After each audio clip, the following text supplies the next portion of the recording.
to. Let's hear yours first. Let's hear yours first.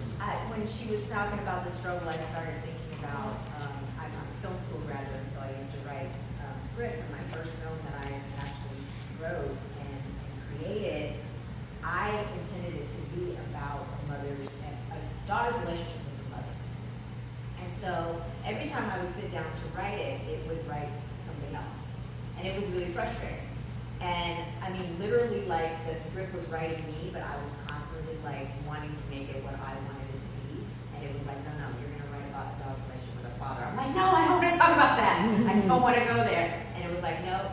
And every time I tried to write about, the mom and the daughter relationship, the words wouldn't flow. It wouldn't come together the way I needed it to come together. But whenever I would just surrender and write about the father relationship, it was like the words just were downloaded, like I was a computer or something.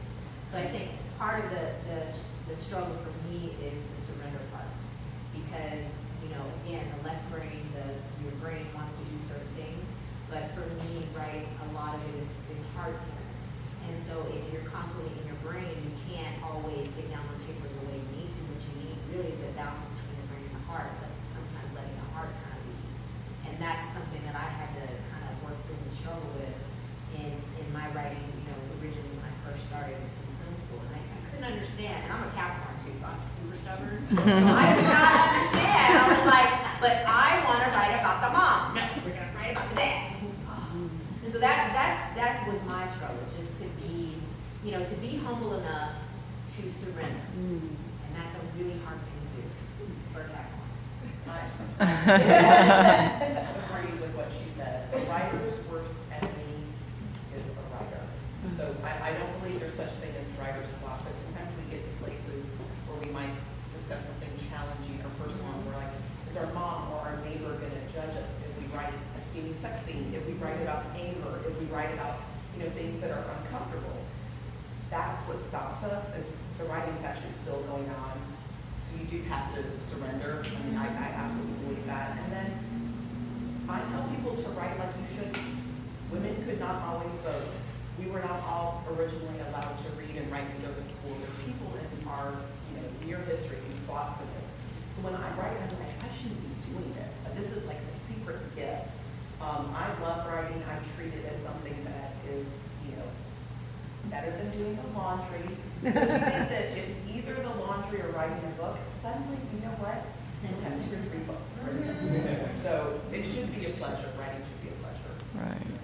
How do you temper that surrender when you're subject to the limitations or the confines of, say, your particular genre, romance novel? You let go of the confines. The trouble with my book is that when I finally surrendered and wrote the story I was supposed to write, there were a lot of romance readers who read it and said, this is not a romance novel. And I wrote the story I wanted to write. It is not a traditional romance in any way. And it's a book that hadn't been written, and I felt like I should read it. So I am an advocate for traditional romance. I love romance novels, but the book inside of me was very feminist and dark and gritty, and it had a crime element.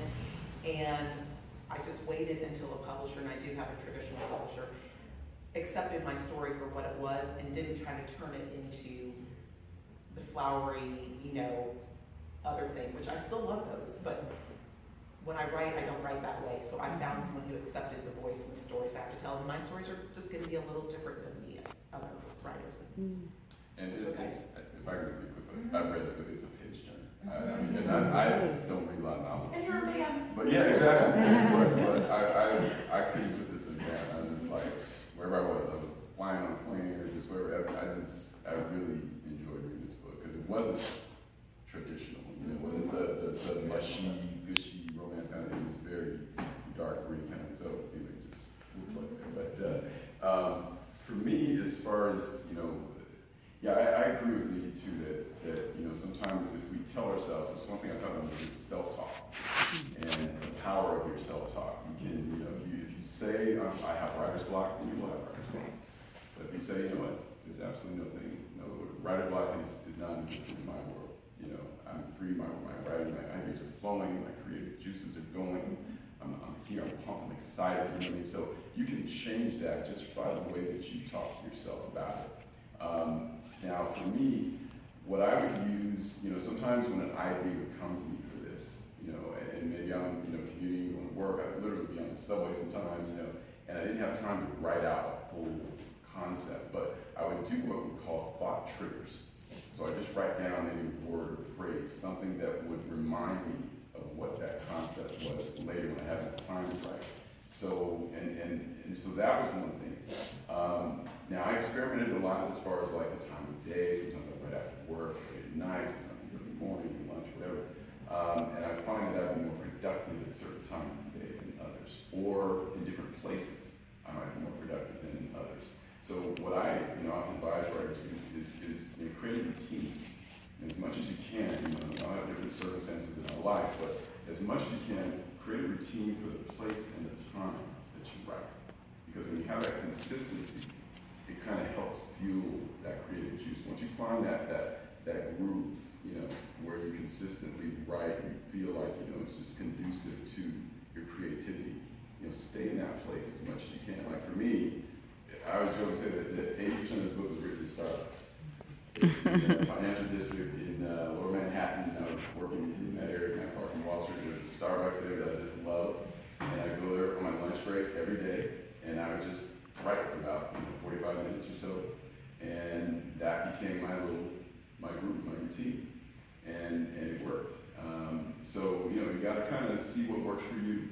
You know, I found that the coffee house was great because it wasn't too loud, it wasn't too quiet.